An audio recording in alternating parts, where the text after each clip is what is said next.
Dala ang nagkalain-laing grasya para sa tanang miyembro sa imuhang pamilya.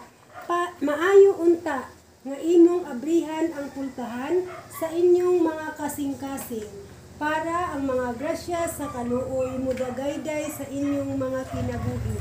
Para moabot kaninyo ang pag-alim, pakig-uli ug pagpasaylo. Dungan kitang tanan nga mag-ampo aron kitang tanan mahiulit diha sa akong kaluoy. Kitang tanan o Ginoo, uban sa nagbasol kong kasing-kasing, ako nangayo og pasaylo sa tanan akong sala nga nahimo niining akong kinabuhi.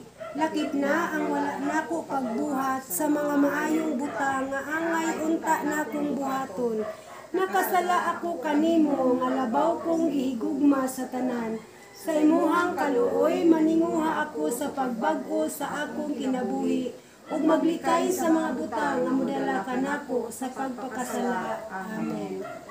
Sa pagdawat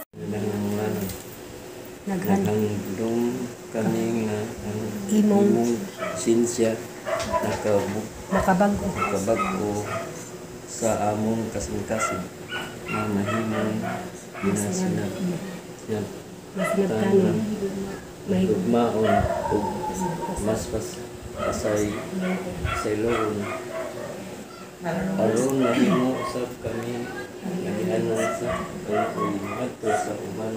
Amen. Amen. Unang adlaw, pagtuo. Basahon karon sa Pangulo sa Pamilya ang balaang ebanghelyo. Atong paminawon o pamalandungan.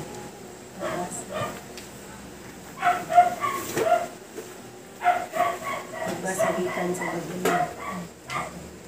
Nakasala ko kanimo nga labaw kong higugma sa tanan. Sa imuhang kaluoy maninguha ako sa pagbago sa akong kinabuhi ug maglikay sa mga butang nga modala kanako sa pagpasala. Amen. Sa pagdawat sa ilahi, Pangulo sa Pamilya, magsugod sa pagsikat na Ginoong Hesus, mapaubsanong gidawat kanamo dire sa among kaluy-anan o gisalig na namo kanimo ang among mga kabalaka, mga problema, mga atimanon o mga pangilahanglan. Naghandom kami nga ang imong pasensya makabag-o, presensya makabag-o sa among kasing-kasing nga mahimong mas sinabtanon. Ala ni Santo nga.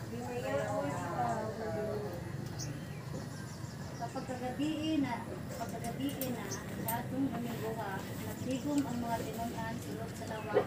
Magitrangkahan nila ang pultahan kay nahatlog man sila sa mga kadagpuan sa mga Hudeo. Unya nito nga si Jesus sa kaliwala nila og ingon. Mainyo unta ang kalinaw, human siya makasulti niini. Iyang gipakita kanila ang iyang mga kamot ug iya sila ug giingnan dawatan ninyo ang Espiritu Santo. Kung pasaluon ninyo ang mga sala sa mga tao, gipasaylo kini. Kung ang ilang mga sala, dili ninyo pasayloon, dili usab kini pasayloon. Busa gisuginlan siya sa ubang mga tinunan. Nakita namo ang Ginoo. Si Tomas mingon kanila, gawas kung makita ko ikatabion ang akong tudlo sa inagian sa mga lansang diya sayang kamot ug mahikap ko ang samad sayang kilid. Dili ako mutuo.